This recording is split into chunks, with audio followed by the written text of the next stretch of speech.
성경 말씀 같이 보시죠. 오늘 말씀 누가복음 5장 17절에서 26절입니다. 반갑습니다.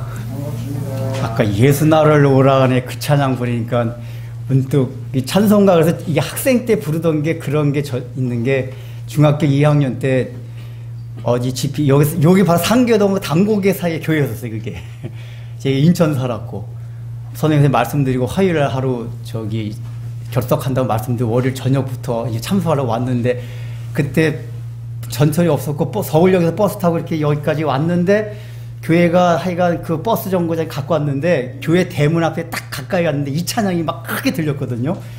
교회에서부터 마당까지 사람 쫙 앉아 있었고 예수 나를 와 그 찬양인데 교회 들어가면서부터 눈물이 이렇게 펑펑펑 쏟아지더라고요. 그때 그냥 받은 은혜가 뭐냐 그 찬양에서 야 예수님을 따라가는 삶을 살아야겠다. 예수님을 따라가는 삶을 살아야겠다. 그런 마음이 들었던 이게 이제 아까 막 이렇게 감회가 떠오르면서 막 눈물이 날라 그러더라고요. 야, 내가 그때 그 받았던 은혜대로 과연 살아왔는가? 중학교 2학년 때. 우리가 다 이제 그런 삶을 살아가길 소망합니다. 이제 오늘 본문 말씀은 제가 들어가는 말은 오늘 성찬시도 있고 생략하고 바로 본문으로 들어가도록 하겠습니다. 우리가 이제 지난주에 했던 게 뭡니까? 중풍병자를 고치는 이 장면이 나오는데 여기서 특이한 거는 중풍병자 고치는 장면에서는 중풍병자 자신이 의지나 노력이 위한 것이 아니라 그 친구들의 믿음, 친구들의 도움으로 예수님 앞에까지 데리고 와서 결국은 치료를 받았다 하는 것이 주 내용이었습니다. 그러면서 제가 마지막에 시간이 없어서 일일이 말씀 못 드렸는데 무슨 말씀을 드렸죠? 그 중풍병자를 고치는 영적인 의미에 대해서 잠깐 말씀을 드렸습니다. 중풍병의 영적 의미가 무엇이었습니까? 중풍병이라는 것은 생각과 마음은 있는데 자기가 스스로 움직이지 못하는 겁니다. 누군가 같이 움직여줘야 돼요. 그러니까 타자 의존적인 존재가 중풍병자예요. 생각은 말짱해요. 근데 우리 인류가 다 그런 상태가 됐잖아요. 사람은 누구나 착하게 살고 싶고 구원받고 싶고 하나님 나라가 있다면 천국이 있다면 천국에 가고 싶고 다 그래요. 거룩하게 살고 싶어요. 누가 막 사탄마귀같이 살고 싶다면 어디 있어요? 그럼에도 불구하고 우리가 스스로의 힘과 노력과 의지로 되지 않는다는 게 인류 역사가 우리에게 설명해 주는 것입니다.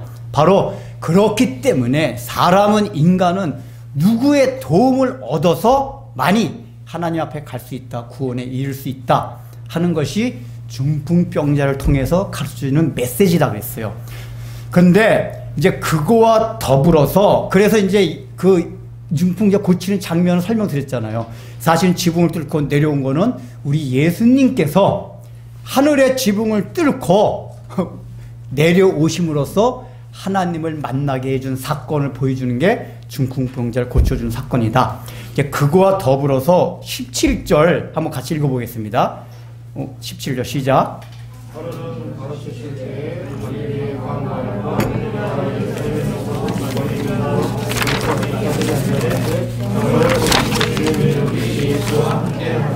예, 지금 이 병행복음인 마태, 마가복음에는 무리들이라고 나와 있어요. 예수님 앞에 왔던 사람들이. 근데 누가는 유독 그 무리 가운데 바리새인과 율법 교사라는 특정 그 사람들 지칭해가지고 그 사람들이 앉아 있다고 얘기했어요.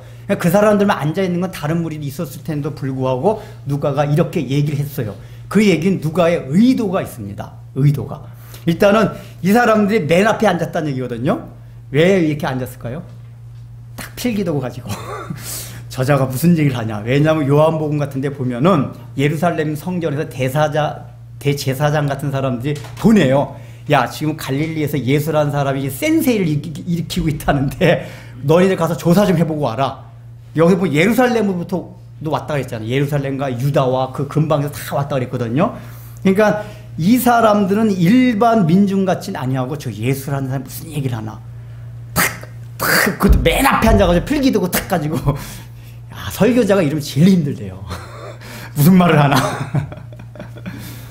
여러분들이 앉아서 뭔가 책 잡으려고 하고 있는 거예요. 근데 누가가 왜 굳이 무리들이라고 표현하지 않고 바리새인과 율법교사라고 표현했을까요?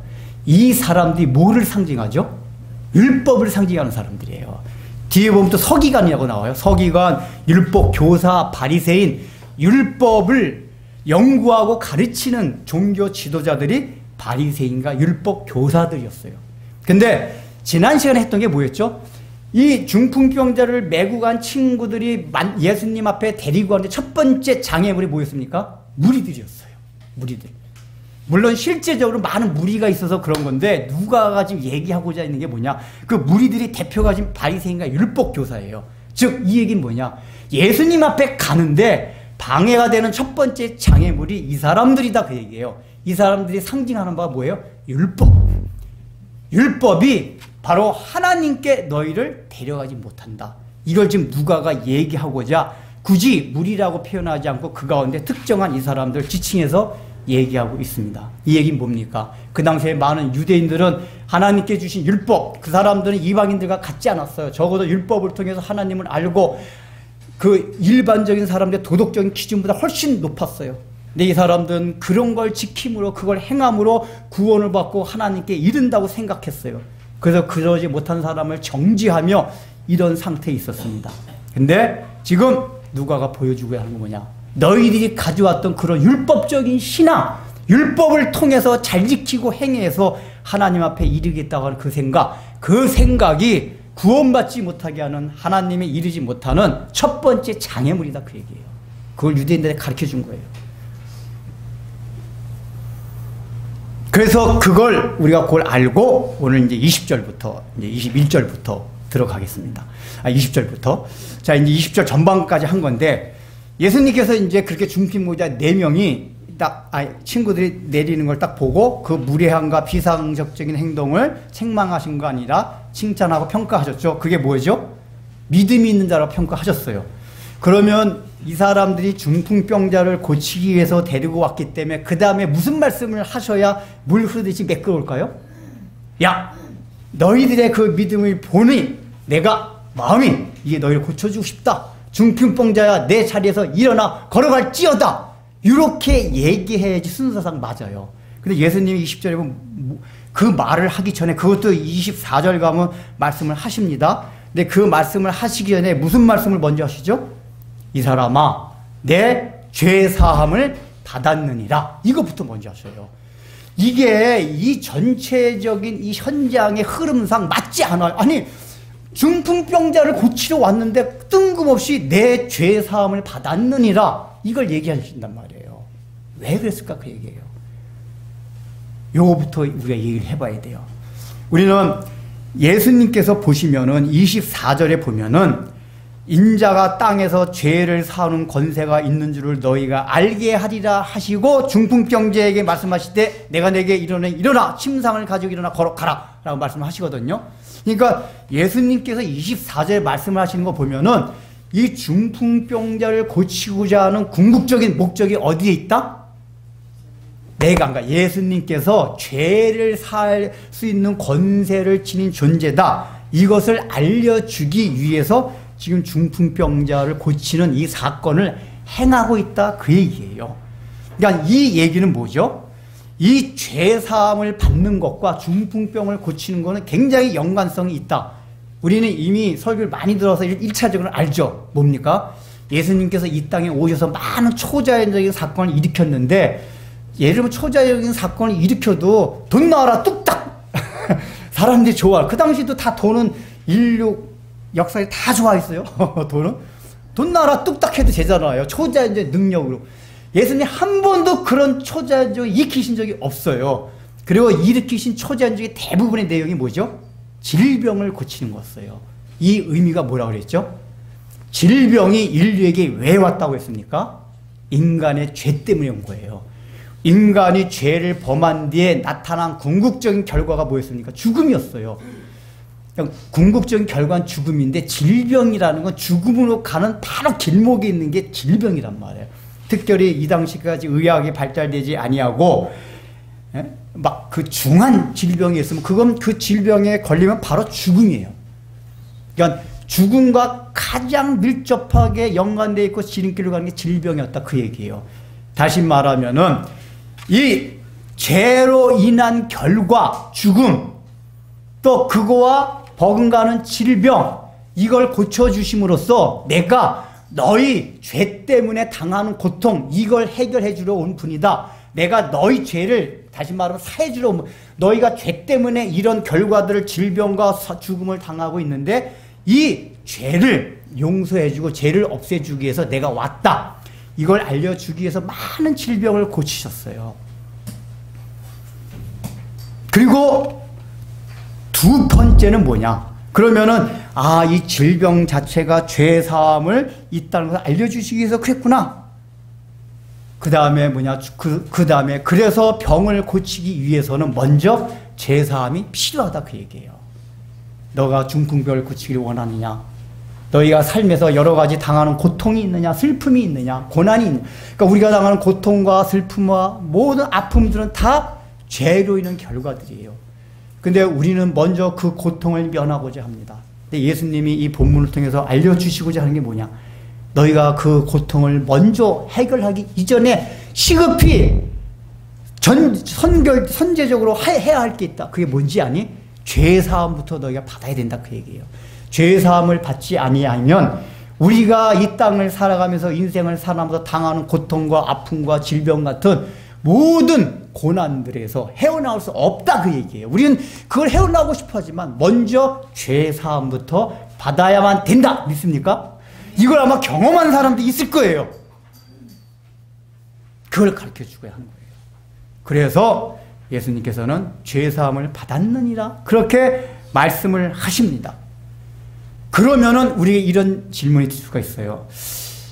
이제 요거 하기 전에 이 죄사함을 받느냐 얼마나 중요한 거냐면은 이 중풍병자 고치는 거는 마태, 마가, 누가, 공관복음 기자들이 다 기록을 합니다. 그러니까 예수님이 초자연적인 사건 질병을 고쳤다고 해도 모든 기자가 다 기록한 건 아니거든요. 공관복음이 다 기록된 거는 굉장히 중요한 메시지가 있을 때 그걸 기록을 해요.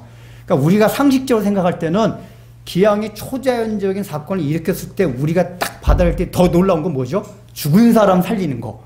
왜냐하면 질병을 고치는 거는 인류 역사에 이르러 가끔가다 있어 온 적이 있어요. 기독교 바깥에서도 이방 종교나 뭐 점쟁이 주술적인 이런 능력을 통해서 가끔가다 그런 일이 있었던 적이 있어요.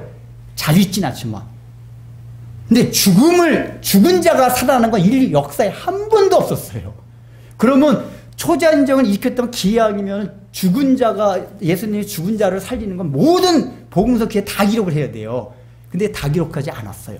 그러니까 복음서 기자들 볼 때는 그거보다 더 중요한 게 있다 그 얘기예요. 그러니까 복음서 기자들은 일어난 사건의 형상 그 강도만을 보고 중요성을 판단한 게 아니라 그 사건 현장에서 우리의 주고자 하는 메시지의 중요성을 보는 거 다 기록했다 그 얘기예요. 근데 이 중풍병을 고치는 건 다 기록했다는 얘기는 이 주는 메시지가 굉장히 중요하다. 그 메시지가 뭐다? 예수님께서는 죄를 사해 줄 수 있는 권세를 지닌 분이시다. 이걸 알고 받아들이는 게 너무너무 중요하다 그 얘기예요. 마테마가 다 기록할 만큼. 이게 왜 중요하냐? 우리는 이런 게 늘 관념적으로 들어옵니다. 그래서 제가 제목을 바꿨어요. 죄사함? 뭔데라고 했다가 우리에게 그 죄사함은 굉장히 관념적으로 들려요. 그래서 일단 우리가 본문을 보고 그 뒤에 다시 얘기하기로 하겠습니다. 일단은 예수님께서 우리의 죄를 사해 줄 수 있는 권세를 지닌 분이다. 이게 그게 왜 이렇게 중요한 거지? 라고 우리가 이제 생각 아마 할 겁니다. 근데 여러분 이제 한번 생각해 보세요. 우리가 그걸 조금 이따 얘기하겠다. 본문 먼저 얘기하고 이렇게 얘기하니까 그래서 이제 이 예수님께서 그런 관점에서 내 죄사함을 받았느냐 먼저 다 얘기하셨단 말이에요. 그러니까 앞에 있던 이 바리새인과 율법교사들 어떻게 생각하고 있죠? 21절에 보면은 이 사람들이 이래 있죠. 신성모독하는 자다. 참남하는 말을 하는다. 왜냐? 죄사함을 받을 수 있다고 선포할 수 있는 거는 적어도 유대인의 관점에서는 하나님만이 하실 수 있는 거예요. 그러니까 우리 한국인의 사고방식에서는 이해가 안 돼요. 옛날에는 왕들한테 사명권이 있었잖아요. 왕들이 옛날에 행정부, 사법부, 입법부가 따로 없기 때문에 왕이 다 그걸 통과했기 때문에 왕한테 사명권도 있었어요. 그리고 왕의 사명권이 절대적인 것도 아니었기 때문에 그런 개념이 없는데 유대인들은 일찍부터 하나님의 율법을 받은 사람이었기 때문에 인간의 죄는 하나님만이 용서하실 수도 있다는 그 사고가 굉장히 강했어요. 어느 누구. 그러니까 유대인의 병은 혹시 하나님이 아닌 다른 걸 통해서 고칠 수 있을지라도 죄의 용서만큼은 반드시 하나님만이 하실 수 있는 권세다. 이제 했어요. 왜 그렇죠? 하나님이 우리 피조물을 만들었기 때문에 주인이시기 때문에 용서할 수 있는 권세를 지닌 분이다 그 얘기예요. 그러니까 이런 관념을 지녔는데 갑자기 예수란 저 사람이 갑자기 내 죄사함을 받았네 딱 선포한단 말이에요. 그러니까 이 사람들한테 잘됐다. 저 내 죄사함을 받았느니라 선포. 너 잘 걸렸다. 이제 이러고 있는 거예요. 예수님께서 그 생각을 아시고 뭐라고 말씀하십니까? 야, 너희들 지금 내 말 다 적고 마음속에 지금 참남하고 신성모독하고 생각하고 있지? 근데 너희들 생각해봐. 내 죄사함을 받았느니라 하는 말과 이 중풍병자한테 일어나서 걸어가라는 말 어느 것이 쉽겠느냐? 예수님이 아주 질문을 아주 묘하게 하는 거예요. 이 사람들로 하여금 옴싹달싹 못하게 나중에 하려고. 자, 여러분 뭐가 더 어려울 것 같아요? 죄를 사는 권세가 있어서 선포하는 것과 내 죄 사함 받았다 이 말과 너 중풍병자 일어나 걸어가라 어느 말이 어렵죠? 우리가 상식적인 입장에서는 걸어가라도 어렵죠. 왜 그렇죠? 왜냐하면은 사함을 받았느냐 이건 아무 말 되지 않지 할 수가 있어요. 제가 지금 김장로한테 너 내 용서해 줄게? 이거 제가 용서해주지 않는지 뭐 아무 결과물이 없잖아요. 그러니까 일반적으로 생각할 때는 내 죄 용서해 줄게 이거는 아무 말 되지 않지. 아무나 다 할 수 있어요 사실은. 그 결과 죄 사함 받았다는 증거나 결과물이 없잖아요. 그게 더 쉬워요. 중풍병자 일어나는 거는 이거는 진짜 더구나 고대 사회에서는 있을 수 없는 일이란 말이에요. 인간의 능력으로 없단 말이에요. 그러니까 그러나 유대인들 생각엔 죄사함도 이걸 하나님만이 하시다고 생각했는데 이 사람 생각할 때 중풍병자 일어난 것도 이건 인간이 할 수 없는 일이지. 이렇게 생각하는 거라 둘 다 이거 둘 다 안 되는 거야 하는데 예수님께서 뭐라 말씀하셨죠? 인자가 땅에서 죄를 사는 권세가 있는 줄 너희로 알게 하리라 하시고서 중풍병자 이르시되 일어나 내 침상을 걸고 집으로 가라 명령하셔서 중풍병자 일어나서 집으로 가게 됩니다. 그러니까 여기서 사람들이 하나님께 영광을 다 놀래 자빠지잖아. 저 뭔 일이야? 일단 중풍병자가 갑자기 그새 벌떡 일어나 깜짝 놀란 거야. 야, 저분 누구냐 도대체? 그렇다면 저분이 조금 전에 얘기한 대로 중풍병자를 고친 거 보면 저거는 인간이 할 수 없는 건데 죄사함도 줄 수 있는 능력을 가지신 분이란 말이야. 그게 뭐죠? 하나님. 저분이 하나님이야? 하나님의 아들이야? 라고 생각할 수 있는 상황을 주님께서 만들어 놓으신 거예요. 그래서 결국 이 본문의 결론은 뭐냐? 예수님은 죄를 사해 주러 오신 분이다. 이걸 지금 말해주고자 하는 겁니다. 제가 여러 가지 얘기할 게 있는데 시간 관계상 생략을 하고 일단 본문에서 그걸 얘기하고자 하는 거예요. 그러면은 왜 굳이 중풍병자를 치유를 통해서 예수님께서 죄사함 선포의 권세가 있다는 걸 알려주시고자 하셨을까요? 예를 들면 소경이 눈을 뜨게 한다든지 안진뱅이가 일어난다든지 죽은 자가 일어나든지 예수님이 여러 질병들을 고치셨잖아요. 그러면 그런 사건들을 통해서도 예수님께서 죄를 사할 수 있는 권세가 있다는 걸 알려주실 수도 있는데도 불구하고 유독 중풍병자를 고치는 이 사건을 통해서 예수님이 죄를 사하는 권세가 있다는 것을 알려주셨단 말이에요. 왜 그럴까요? 그것은 이 중풍병자가 가진 영적인 의미가 죄의 본질이나 정의와 연관이 되어 있기 때문에 그래요. 여러분 조금 전에 말씀드린 중풍병이란 뭐라고 했어요? 움직이지 못하는 거예요. 인간이 자기 힘으로 아무것도 할 수가 없어요. 근데 여러분 죄가 정의가 뭡니까? 얘들아 우리 학생들 우리는 이제 조금 전에도 얘기했지만 죄에 대한 무감각 또 죄가 사죄 은총의 감각이 없는 게 뭐냐면은 죄에 대한 정의 자체가 아직까지 윤리 도덕적인 개념에 머물러 있어요.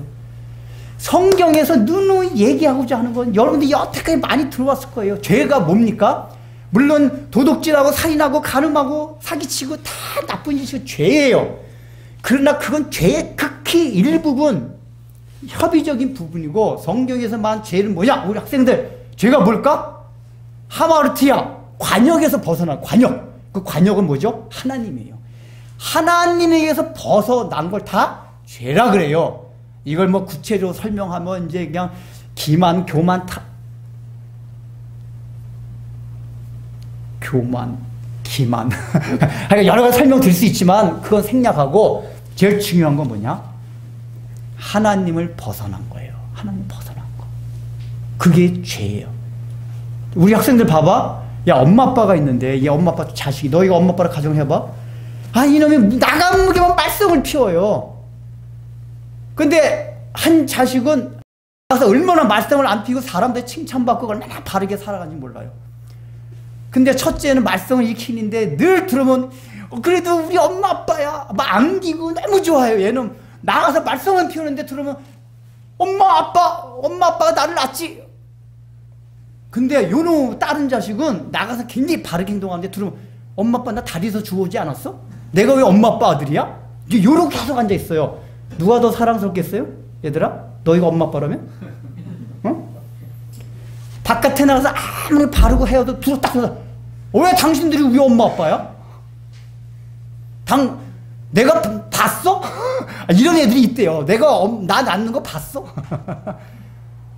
이거 엄마 아빠 그냥 속통 터져요. 이놈 새끼가 그냥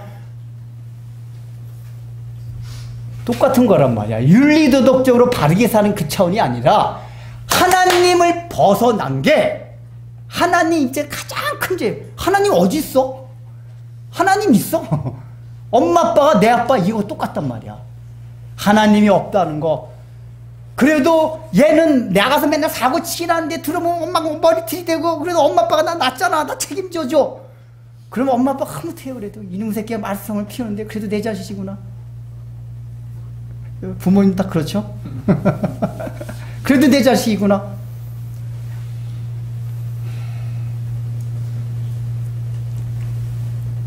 하나님이 어딨어? 나는 내 힘으로 살아갈 거야? 이게 다 하나님을 벗어난 거란 말이에요. 쉽게 말하면. 그래서 죄로 인한 가장 첫 번째 특징이 뭐냐? 하나님과의 분리였어요. 분리가 죄예요, 죄. 하나님과 벗어났다가 하나님과 분리가 됐어요. 그래서 일어난 현상이 뭐죠? 인간은 하나님의 풍요로부터 분리가 돼서 그때부터 부족해요. 목마르고 배고프고 채워도 불안하고 저축을 하고 보장성 보물 드러나도 불안해요. 그래서 또 채우려고 또 뭐 하신다 그래요. 이게 뭐죠? 하나님과 분리된 이후의 인류의 상태예요. 성을 쌓아서 자기 스스로 자기를 지켜야 돼요. 이게 다 죄란 말이에요. 하나님께서 여기는 큰 죄, 이 자체가 큰 죄악이에요. 얘들아, 그게 죄야? 윤리 도덕적으로도 나쁜 짓 하면 죄지만 하나님을 벗어난 거, 내가 하나님을 의존하지 않고 살아가는 것 자체가 다 죄예요. 근데 이 중풍병 자체가, 중풍병이라는 그 병 증세 자체가 그 죄를 설명하는 거란 말이에요. 하나님과 분리가 되어서 스스로는 아무것도 할 수 없어요. 그러니까 지난 시간에 말씀드렸잖아요. 스스로 아무것도 할 수 없는데 뭘 해보려고 해요. 똥을 싸면 그저 부모가 와서, 부인이 와서 치워줄 때까지, 며느리가 치워줄 때까지 기다리면 되는데, 그럼 내가 좀 똥 싸는 이거 어떡하지? 치우려면 어떻게 되죠? 손이 안 움직이잖아. 이러다가 벽에다 제가 그런 얘기 들어서 실제 막 벽에다 밟는데요. 가만히 있으면 그냥 아닐 거를 그냥 자기가 움직이려고 말썽을 핀대요. 막 벽에다 똥 바르고. 그러니까 막 와가지고 아이고 어머니 가만히 있으라 했잖아요. 좀 왜 어머니 자꾸 하려고 그래서. 중풍병자들이 우리가 뭘 해보겠다고, 우리 인간 스스로 나의 힘과 노력과 의지에 뭘 해봤다고 하는데 그 결과는 하나님 보신 딱 똥 묻힌 일만 하는 거예요. 사실은 점점 하나님과 상관없는 그 중풍병의 사태가 하나님과 분리된, 하나님을 벗어난 인류의 죄의 상태, 이거를 설명해 준단 말이에요. 바로 그 죄사함을 얻게 해주겠다는 얘기 뭐죠? 너희가 그렇게 하나님과 분리되었느냐, 벗어났느냐, 이제 내가 너희를 다시 하나님과 하나가 되게 해주겠다. 하나님 앞에 앉혀놓겠다. 이게 분리가 되어서 풍요로움에서 떨어져 있었는데 이제 하나님과 연합하여 하나님 생명으로 들어가게 해서 그 풍성한 열매를 너희들이 먹고 살아가게 하겠다. 이게 지금 중풍병을 고쳐주시는 의미고, 그게 바로 우리가 죄를 지었고 그 죄 가운데서 구원받는 의미와 상통한단 말이에요. 중풍병이라는 이 질병의 증상 자체가 죄의 정의와 죄에서 구원받아서 우리가 그 사함을 받은 결과와 똑같은 얘기를 하고 있단 말이에요. 이해되시죠? 그래서 굳이 중풍병 고치는 걸 통해서 예수님께서 죄 사하는 권세가 있다는 것을 알려주시고자 한 것이다, 그 얘기예요. 자, 그러면은 이걸 이제 생각해 봅시다. 야, 그렇다면은 근데요, 목사님, 예수님이 죄 사하는 권세가 있는데 그 어떻다고요? 여러분, 이 죄 사하는 권세가 있다는 게 굉장하게 들려옵니까? 그리고 여기 중풍병자 같이 내 죄 사함을 받았느니라. 아마 바로 이 당시에 중풍병자도 그거를 느끼지 못했을 거예요. 아마 나중에 깨달았을 거예요. 지금 우리 예수님께서 여러분들을 향하여 아직까지 여러분들의 삶에 있는 여러 가지 어려움, 힘든 거, 고통들 해결되지는 않았어요. 근데 우리 예수님께서 뭐라고 말씀하시냐? 내 죄 사함을 받았느니라 라고 선포해 주셨습니다. 아멘. 근데 그 죄사함, 내가 지금 죄사함 특별히 죄 지은 것도 없거든요. 그리고 내가 특히 죄 지었다 해도 그렇게 사함을 받을 정도로 제가 마음이 괴롭지도 않고요. 저는 그거보다 중풍병자를 낫게 해달라니까요. 이러고 있지 않으세요? 제 문제부터 해결해달라니까요.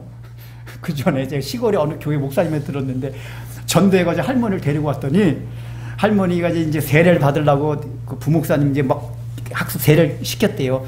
할머니, 예수님이 나의 구주라는 거 믿으세요? 그러니까, 뭐요? 예수가 뭐고? 내 병부도 고쳐달라니까. 계속해서 예수님이 하나님을 믿으세요? 나 그거 상관없어. 예수가 하나님이든 말든 내 병만 고쳐주면 돼. 그게 있었대요, 실제적으로.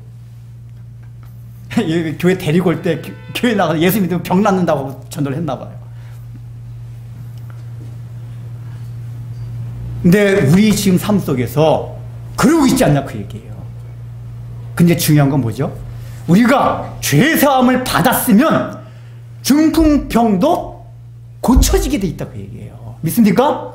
아멘 하는 사람한테 이 은혜가 넘쳐나게 될 것입니다. 정말이 우리가 선포할 때는 해야 돼요. 여러분 목사님 지난주에 얘기했지, 목사님 맨날 기도하는데도 안 들어준다면서요. 중풍병 해결이 안 됐다면서요. 라고 여러분이 말할지 모르겠지만 해결되었습니다. 전 그걸 믿어요. 제 얼굴 보면 모릅니까? 그러니까 현상적으로 그런 게 있잖아요. 이 현상이 늦게 일어나는 경우 있잖아요. 제가 눈을 백지수표는 건 시골에 구멍가게 가서 쓸 수가 없어요. 예수님께서 우리에게 주신 죄사함의 은혜는 백지수표를 준 거거든요. 이 백지수표는 그냥 쓰는 만큼 다 할 수 있는 게 그건 어느 누구 부럽지 않은 게 백지수표예요. 대제벌이 준 백지수표는 쓰는 대로 다. 근데 저 시골 구멍가게 가서 백지수표가 백지수표 그 사람 알아야지. 돈 주세요. 백지수표를 몰라가지고 못 사먹어요. 백지수표는 모르네. 그렇다고 백지수표 이럽니까? 사먹지 못하니 얼마나 든든한지 몰라. 여기는 아직까지 이 백지수표를 모르는구나. 내가 빨리 대도시 쪽 가가지고 백지수표 아는 큰 백화점 가서 이 백지수표 써야겠다. 당장 현상은 사먹지 구멍가게에서 구멍가게라서 그런 거예요. 사먹지 못하지만 그걸 쓸 수 있는 백화점 가면은 그냥 백화점 싹 긁어도 돼요. 좋죠? 우리 여자분들 싹 긁어도 돼요. 그런 거란 말이에요. 근데 그걸 뭐냐? 죄사함의 은혜를 받아들인 사람만이 그 믿음을 가질 수가 있어요.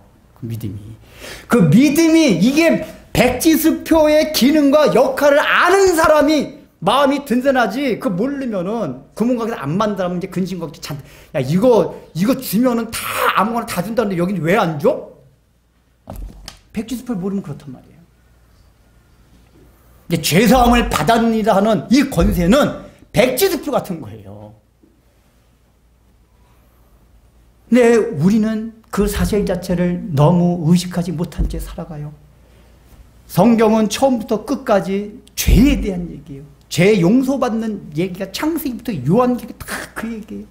우리가 부르는 이 찬송가에도 전부 속죄에 대한 거 아니에요. 속죄함, 속죄함. 주 예수 내 죄를 속했네. 주의 피가 나를 속했나니. 찬송가 어느 찬송가를 불러도 죄 용서함 받은 얘기가 다 해요. 근데 여러분 그 찬양 부르면서 감격이 있습니까? 야, 내 죄 사함 받았구나. 내 영혼이 은총 입어 중한 죄짐 벗고 보니 슬픔 많은 이 세상이 천국으로 화가도다.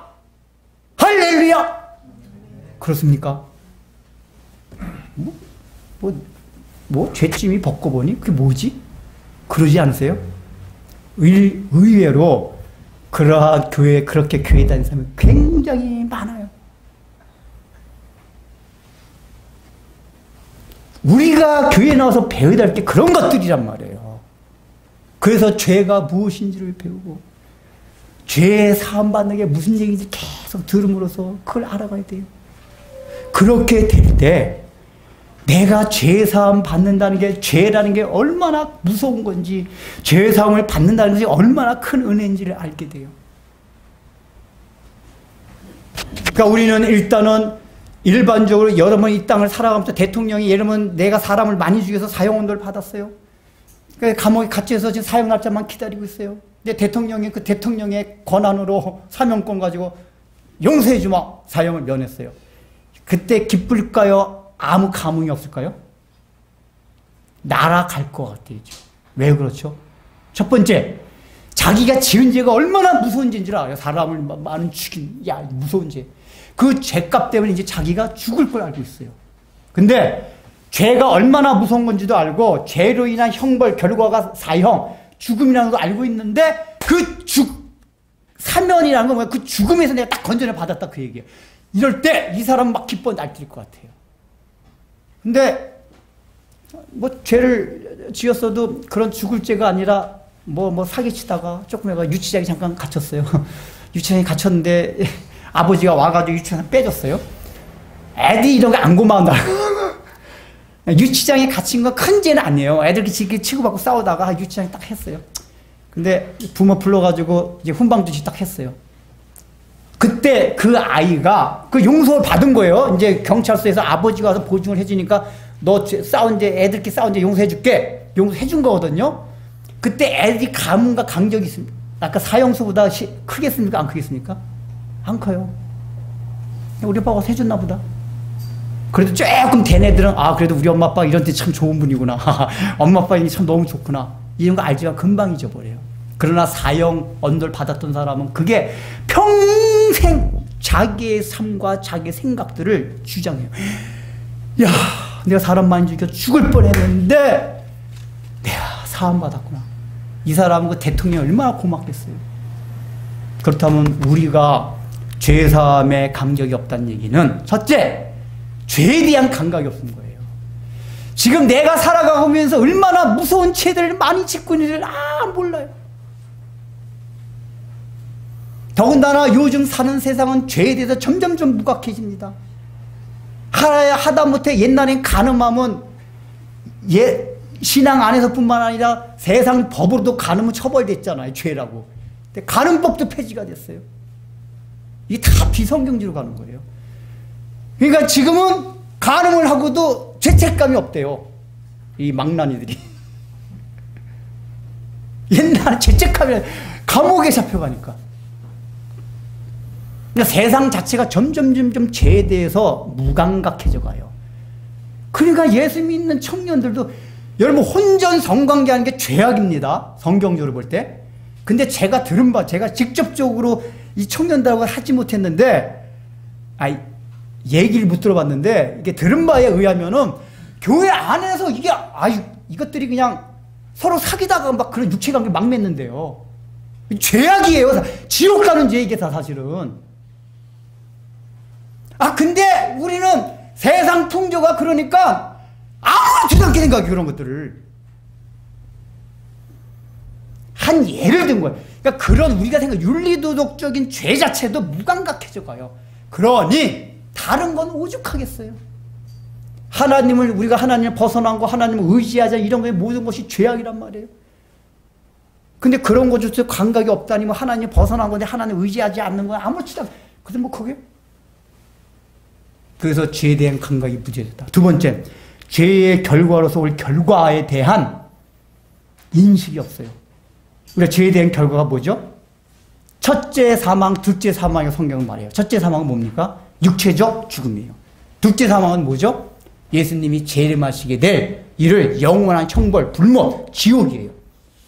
참고로 말씀드리면 우리가 죽은 다음에 간 바로 천국은 그게 천국 자체가 아니라 낙원, 중간 상태예요. 그 영원 상태에 있다가 예수님 재림하실 때 새로운 육체를 입어가지고 이런 게 완전한 천국이에요, 사실은. 근데 어쨌든 그리고 나서 이제 육체를 입고 나서 지옥도 큰 고통을 당한 거란 말이에요. 근데 아이 목사님 죽어봤어야 지옥의 고통이 얼마나 큰지를 알지. 죽어봤어야 천국이 얼마나 좋은지를 알지. 우리가 경험하지 않았잖아요. 미경험의 세계란 말이에요.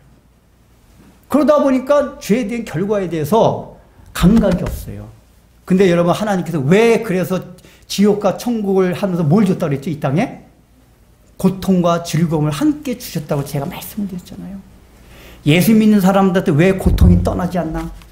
너희들 죄의 값이 고통이가 늘 생각하면서 살라 그 얘기예요. 우리 예수 믿는 사람 남이 당하는 고통도 있지만 내가 고통을 당할 때 고통이 얼마나 힘들고 막 벗어나고 싶고 해요. 근데 그게 마지막에 당할 결과인 죽음, 영원한 지옥불에서 당할 고통을 상징적으로 잠깐 보여주는 것들이에요. 이 땅에 당하는 고통과 아픔들이. 그럼 우리가 그걸 당하면서 지옥의 형벌이 이렇게 내가 육신적으로 당하는 고통도 이렇게 아프고 슬프고 막 고통스러운데 정작 그거의 원형인 지옥불에 가는 얼마나 고통이 심할까? 지옥의 형벌이. 이런 걸 생각하라 그 얘기예요. 그러면서 죄라는 게 얼마나 무서운가? 이걸 생각해야 된다 그 얘기예요. 근데 우리가 그 두 가지에 대한 감각이 다 없어요. 글쎄, 뭐 지옥이 있는 거니까 있는 거지. 그 지옥을 모르면 이 땅에서 늘 지옥 같아. 이런 얘기 하는 사람들을 보며 자기가 그런 상황에 처해질 때 지옥을 생각하라 그 얘기예요. 여기 있는 건 모형이에요. 또 천국, 어떤 때 천국 같은 막 즐거움과 행복할 때가 있잖아요. 그냥 그것이 영원하고 계속 지속되지가 않아요. 그때 천국이 이렇게 좋겠구나. 이걸 생각하라 그 얘기예요. 근데 우리는 그런 감각들이 없어요. 그런 감각들. 제가 구원의 감격이, 죄사함의 감격이 언제 뼈저리 느꼈냐면은 학창시절 때 이렇게 지금 생각하니까 의심이 아닌데 의문이 든 적이 있었어요.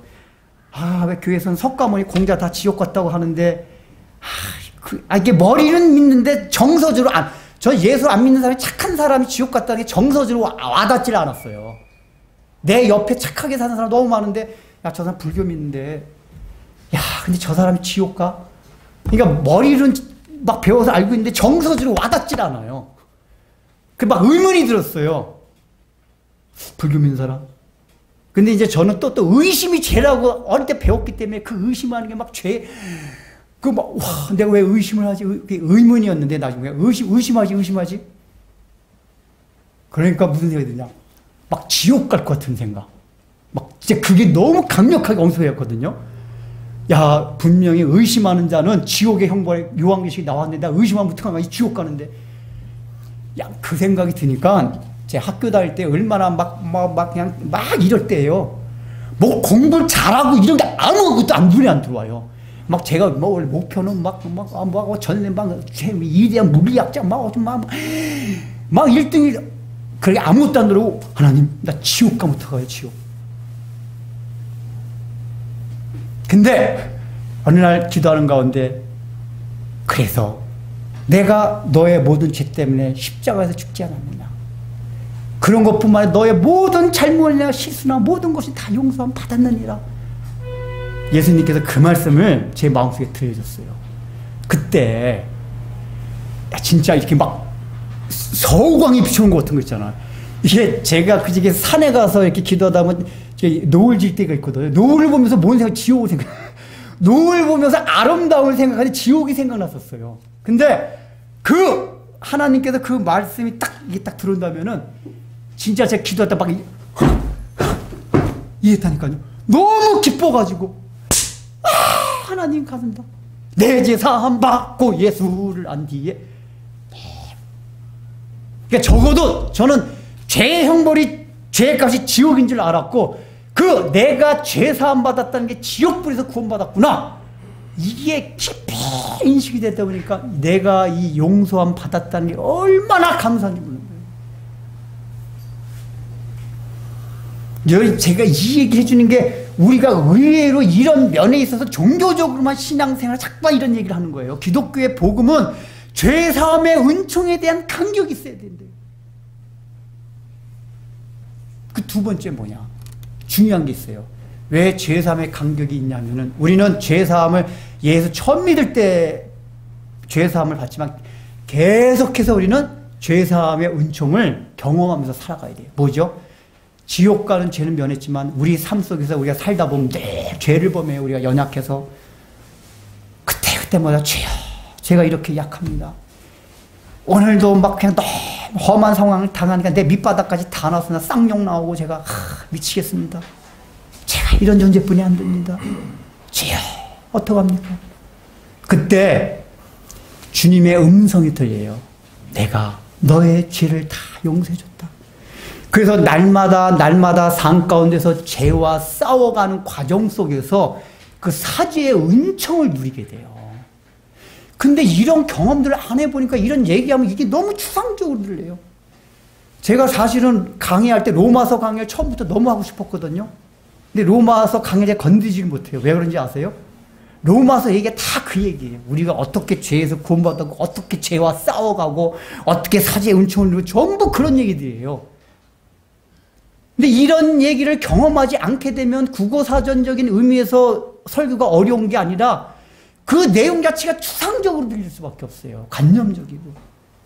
죄와 싸우는 게 뭔데요? 죄를 용서받는 게 뭔데요? 그러니까 이 사죄의 은총의 간격이 없다는 얘기는 두 번째, 우리가 삶 속에서 날마다 죄와 싸우는 과정이 없었다는 얘기예요. 죄와 싸우다 보면은 우리 예수님 그 죄와 싸우다 지쳐서 이제 기도할 능력도 힘도 없습니다. 미치겠습니다. 바닥 다 드러났습니다. 제 꼬라지가 이렇습니다. 그때 주님께서 주시는 위로가 분명히 이런 경험이 있는 사람들이 있어요. 이런 경험이 있는 사람들은 주님께서 나의 죄를 사해줬다는 게 얼마나 감사한지 몰라요. 그 다음에 세 번째, 죄사함을 받았다는 얘기는 아까 죄사함을 받았으니까 죄로 인한 결과물들로부터도 해방을 받는 거예요. 근데 아까 막 그러면 목사님 우리가 죽지 않아야 될 거 아니에요. 병도 안 들려야 될 거 아니에요. 왜냐? 죄값으로 병도 들리고 죽는 거니까 안 걸려야 되잖아요. 근데 왜 우리가 예수를 믿고 죄사함을 받아 죽고 병에 걸린다 그랬죠? 이 땅에 있는 동안 이 육신 자체가 아직까지 죄성을 지녔기 때문에 우리로 하여금 뭐예요? 죄값이 얼마나 무서운지 천국이 얼마나 좋은지 알게 하기 위해서 이 땅이 그걸 그대로 다 두신 거예요. 그래서 예수 믿는 사람도 생로병사의 과정을 겪어야만 해요. 고통을 겪어야 돼요. 근데 다른 게 있어요. 실제로 죄사함의 은총의 그 결과는 하나님과 분리되다 하나가 된 거란 말이에요. 하나가 되었다는 얘기는 하나님께로부터 오는 모든 풍요로움과 그걸 다 받아 누리는 거예요. 이게 그리스도와 연합된 자들, 연합의 비밀이 그거예요. 그리스도와 하나가 되었기 때문에 하나님 거, 내 거가 돼요. 그렇게 될 때 우리 마음에 드는 생각이 아까 백지수표 얘기란 말이에요. 백지수표. 지금 현상은 그런데 그 믿음을 정말 예수님이 내 죄 사해 주셨어. 하나님이 날 사랑하셔. 이게 믿음으로 받아들여야 그 확신이 돼. 믿음으로 안 받아들이면 이게 마음이 없어요. 믿음으로 받아들이면 사탄아 물러가라. 하나님께서 나의 모든 죄를 용서해 주셨다. 사해 주셨다. 그렇기 때문에 죄의 결과와 죄의 형벌이 나를 이제부터 지배하지 못한다. 사탄아 떠나가라. 비록 나의 삶에 보이는 현상으로는 그 죄의 결과 같은 고통이 온다 할지라도 이것은 보이는 것뿐이니 물러갈지어다. 이러면 물러난다 그 얘기예요. 경험해 보셨어요? 물러난다니까요. 제가 말씀드렸잖아요. 지금 제 얼굴 보세요. 저도 그냥 어둠에 막 거치 나가고 있어요. 그럼에도 불구하고 제가 주의 약속을 믿습니다. 전 하나님의 자녀가 되었다고 믿어요. 예수 그리스도의 십자가 공로를 통해서 내 죄가 사함 받다는 걸 제가 믿습니다. 믿기 때문에 지금 당장 현상을 이렇다 할지라도 난 백지수표를 들은 자로서 지금 쓰지 못하는 거지. 나는 그 사탄의 죄의 결과가 형벌이 나를 지배하지 못한다. 사탄아 물러가. 물리죠. 그러면 우리의 마음은 든든해진다 그 얘기예요. 든든해져요. 그거 해결되고, 그리고 제가 뭐 많이 살지는 않았지만 우리 교회한테 좀 많이 산 편이네. 제 인생 경험을 보면은 중풍병도 나중에 해결해 주시더라고요. 해결해 주세요. 다 이렇게 당장 눈앞에 하나 이렇게 해주시지 않나요? 나중에 보면 다 해결해 주세요. 하나 죄사함을 받았는데 내가 그 하나님과 분리가 되었는데 하나님과 하나가 되었구나. 하나님 건 됐고. 여러분 우리는 가장 큰 보험을 든 사람 아니에요? 우리가 얼마나 불안하니까 보험이 얼마나 보험이 많습니까? 근데 여러분 우리만큼 가장 큰 보험을 든 사람은 하나님이라는 우주 만물 주신 그분을 보험으로 든 거예요 우리는. 근데 여러분 얼마나 우리의 마음이 든든합니까? 여러분 뭐 그런 보험만 들 수는 있어요. 그러나 우리는 근본적으로 그거 들었든 안 들었든 상관없이 하나님이라는 그분을 보험으로 들고 산단 말이에요. 이런 마음에 얼마나 여유가 생기냐 그 얘기예요.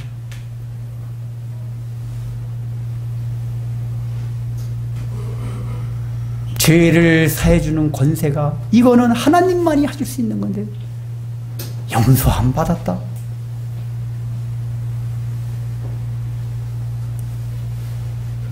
얘들아, 너희들 원래 성경대로 하면 게임해도 지옥 가는 거야. 게임하면 큰 안죄 같지? 그러니까 우리가 성경을 통해서 죄라는 걸 알고 보면은 우리가 일상생활에서 아무렇지도 않은 것들이라도 다 지옥 갈 죄들이에요. 사람이 살아가면서 하루에 거짓말을 다 10몇 번씩 한대요. 알게 모르게. 근데 성경은 거짓말 하는데 다 지옥불에 들어가니 거짓말에서 다 지옥 갑니다.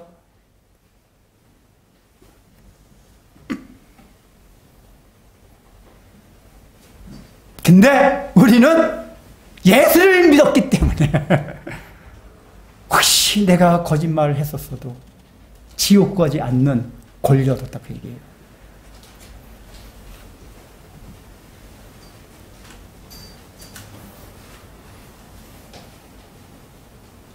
그러면 이제 여기 본문에 나왔듯이 사람들이 놀라서 하나님께 영광을 돌리고 이 사람이 칭찬을 하고 집으로 갔다고 얘기했어요. 이 죄사함 받은 사람들은 어떻게 살아야 되냐? 죄사함 받았다는 얘기는 이제는 우리가 하나님과 분리되었던 자리에서 하나님과 하나가 되었구나. 연합이 되었구나. 이걸 누리는 거란 말이에요. 그러면은 예수와 하나가 되었기 때문에 그리스도께서 가신 그 길을 함께 따라가는 거예요. 십자가의 길을 가는 거예요. 이게 죄를 사함받은 사람들이 공통적으로 이 땅에 사는 동안 궁극적으로 추구해야 될 목표다 그 얘기예요. 예수 나를 오라 하네. 예수 나를 오라 하네. 어디든지 주를 따라 가오리다.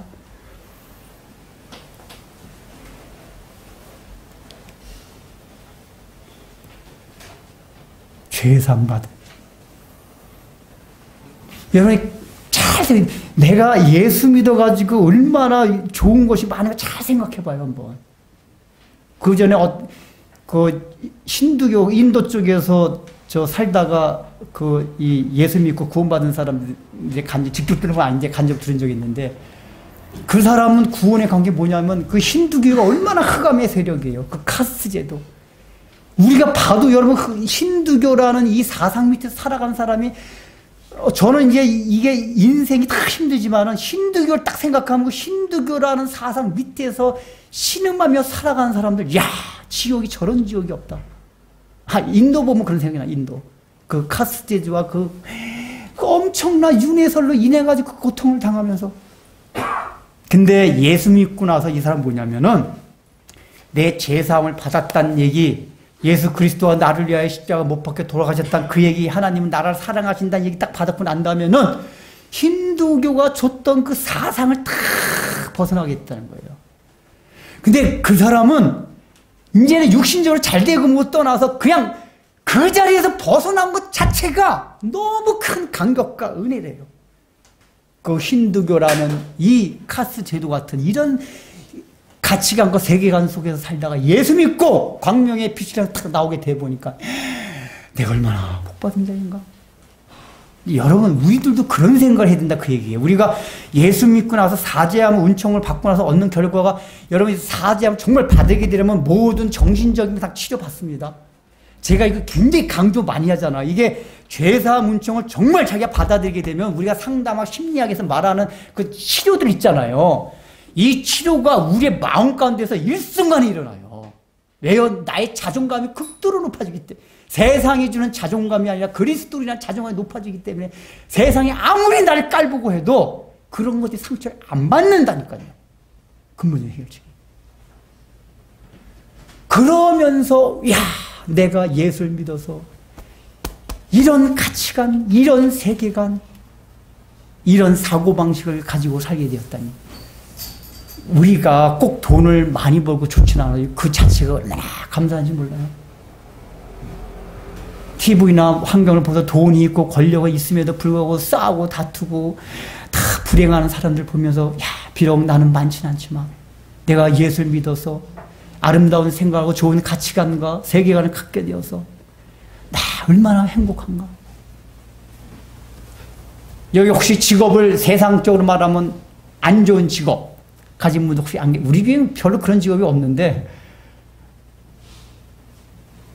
그나마 덤프트럭이 제일 그 세상에서 핫바리 직업치나? 남의 보세요. 얘가 덤프 이러고 입니까? 야, 이러고. 이게 교회예요. 네, 남이야. 너 얼마나 덤프트럭을 하면서도 내가 대통령이 된 것 같은 이 위상으로 살 수 있는 그게 예수 믿었기 때문에 그렇다고 얘기해. 예수 믿었기 때문에. 돈이 없어도 친구들 통창해가지고 야, 뭐 서로 그런다면서요. 너 뭐하냐? 은근히 뭐 아이 나 벌어놓은 것도 없고 아이 뭐 친구에 비해서는 야 나 다 판검사. 아이 그래서 막 쫄려. 아 나 다 동창이 안 나게. 너희들 판검사냐? 나 아직 노가다 하고 있어. 근데 내가 너희들보다 낫다. 왜? 예수 믿어서. 여러분 예수 믿어서 그런 생각들 안 드세요? 이런 게 아직 안 들면 아직까지 죄사함의 은총에 대해서 마음껏 누리지 못해서 그래요. 이제 죄사함을 받게 되면 받는다는 얘기는 받아들이는 걸 말합니다. 예수님께서 나의 죄 때문에 십자가에 못 박혀 돌아다 받는 거예요. 여기서 중요한 게 뭐냐, 시간은 거기서 넘어갑시다. 예수님이 지금 하나님만이 하실 수 있는 죄를 사할 수 있는 권세를 지니고 있다고 했잖아요. 그러면 권세를 있으면 그냥 죄를 사해주면 되잖아요. 근데 우리 죄를 그렇게 사지 않았잖아요. 예수님께서 인간의 죄를 사할 수 있는 권세를 어떤 방법으로 행사하셨죠? 이 땅에 인간의 몸을 입고 오셔서 십자가에 죽는 그 방법과 과정을 통해서 하나님의 그 죄사함의 권세를 행사하셨다, 그 얘기예요. 이거 중요해요. 우리 주님께서 야, 죄 용서해 줄게 딱 이게 아니라 그 죄를 용서해 줄 수 있는 권세를 발휘하기 위해서 그 하나님께서 인간의 몸을 오셔서 이 땅에 30년간 인간처럼 사시다가 3년 동안 공생의 말씀 전하시고 마지막에 고난당하시고 십자가에 마지막 죽으시면서 그걸 행사하셨다, 그 얘기예요. 이거 중요해요. 야, 예수님께서 우리의 죄를 사해 준 거는 그냥 내가 창조주니까 너희 죄 용서해 줄게 이게 아니라 그 용서해 주기 위해서 사함의 권세를 발휘하기 위해서 죽으시기까지 하셨구나. 이걸 생각하는 얘기예요. 죄사함을 받기 위해서 죽으셨구나. 그래서 지금 이제 고난주간이 이제 시작되잖아요. 내일부터. 오늘 예루살렘에 입성하시고 금요일날 십자가에 못 박혀 돌아가십니다. 우리가 1년 12달 평생간 이 고난은 늘 묵상해야 되는 주제이긴 하지만 특별히 1년에 한 번씩 고난주간 이렇게 절기적으로 뒀잖아요. 여러분이 이 기간 동안이라도 십자가의 의미를, 고난의 의미를 되새겨 보십시오. 그리고 주님의 길을 한번 따라가 보십시오. 주님께서 왜 그런 고난을 당했나? 그러면은 일단은 나 같은 죄인을 위해서 돌아가신 그 은혜의 감사와 함께 이게 또 무슨 마음이 들어가냐? 나도 주의 뒤를 따라가자. 주의 뒤를 따라가자. 어떻게 해요? 십자가를 지고 주의 뒤를 따라가자. 고난의 의미의 마지막에 당기는 거야. 그걸 타고 와요. 다른 사람들은, 인생의 모든 사람들은 자기가 십자가를 지고 왜 나에게만 이런 게 있느냐고 항변하는데 그리스도인들은 내가 미랄이 되고자, 내가 썩고자, 내가 썩어서 희생이 돼서 다른 사람이 살아날 수 있다면 그 길을 가리라. 왜요? 이 사죄함 받은 감격이 너무 크다 보면 그런 마음들이 생겨난다고 얘기해요. 그래서 그 뒤를 그래서 따라가게 되는 거예요. 근데 내일부터 새벽 기도가 있습니다. 여러분들이 이제 평상시에 새벽 기도 안 하죠. 기도라는 게 뭐죠? 하나님을 의존하는 행위예요. 기도가. 단순하게 복을 구한다는 여기에 초점이 있는 게 아니라 우리가 하나님을 의존하는 거기 때문에 하나님 내가 이런 어려움이 있습니다. 이런 문제가 있습니다. 하나님을 의존해야 될 존재이기 때문에 주 앞에 다 내려놓습니다. 주님이 당장 들어주시는지 안 듣는지 그건 주님 마음이고요. 저는 어쨌든 주님을 의존해야 될 대상이기 때문에 다 내려놓습니다. 이거 기도 이제 하셔야 돼요. 그래서 이제 좀 교회에서 가까우신 분들은 시간도 6시에 그냥 이게 새벽 기도, 아침 기도 나와서 이렇게 기도 잠깐 하시고 그래서 좀 기도의 습관을 들여서 여러분들이 좀 이제 삶을 이게 예수 믿는 사람이 이게 죄사함을 받았다라고 하는 이게 우리의 정체성에 얼마나 변화를 일으키고 우리의 삶에 놀라운 활력을 주는 이 사건이란 거를 기억하고 그러려면 주님의 십자가상을 계속 묵상을 해봐요. 묵상하고 또 묵상하고 그래서 이 주간 고난 주간이 우리 주님의 고난의 의미가 내 삶에서 채울되는 그런 한 주간이 될 수 있게 되기를 주의 이름으로 축원합니다. 주님께서는 우리의 죄 때문에 이 땅에 내려오셔서 십자가에 못 박혀 돌아가셨음에도 불구하고 아직도 우리는 이 사실을 마음에 받아들이지 아니하고 저 2000년 전에 결국은 자기네들의 육신적인 욕구 때문에 주님을 따랐으나 그 요구가 이루어지지 않자 주님께 돌을 던지고 마지막에는 십자가로 내몰았던 그 군중들 같이 혹시 저희의 마음 가오란다도 오늘 그 무리들과 같은 신앙을 가지고 살아가는 자들이 있지는 않습니까? 저희 마음에 찾아오셔서 그 완악한 마음들을, 강팍한 마음들을 다 내려놓고 주의 십자가의 피에 그것을 다 녹게 해주셔서 겸손한 마음으로 살아계신 하나님의 보좌 앞에 우리 주님께서 열어주신 십자가의 피공로를 내 믿음으로 마음에 진심으로 받아들임으로 주의 보좌 앞에 나아가 하나님의 자녀라 칭함을 받고 죄사함의 은총의 칭함을 받고 이 땅을 살아가면서 그 정체성을 가지고 날마다 감격과 즐거움과 백지수표를 든 자와 같은 사람의 그 풍요로운 마음 상태로 이 땅을 살아가는 참된 주의 자녀들이 될 수 있도록 복 내려 주옵소서. 예수님의 이름으로 기도드립니다. 이제는 우리의 모든 죄값 때문에 십자가에서 피 흘려 돌아가시사 형벌을 받으신 우리 구주 예수 그리스도의 무한하신 은혜와 그 독생자를 아끼지 아니하시고 우리를 하나님의 자녀로 삼아주신 우리 아버지의 크신 사랑과 이 모든 구원의 진리들을 깨닫고 내 마음의 모든 강박함과 교만함들을 다 내려놓고 이 십자가 사건을 내 마음에 받아들이고 내 마음에 간직함으로 영생에 참여해 주시는 성령님의 위로와 권면과 교훈이 오늘 이 말씀을 듣고 나도 죄사함의 권세, 죄사함을 누릴 수 있는 그 복을 함께하기 위하여 아직까지 마음이 완팍해서 누리지 못했다면 이제라도 모든 교만한 마음을 내려놓고 무관간 상태를 벗어놓고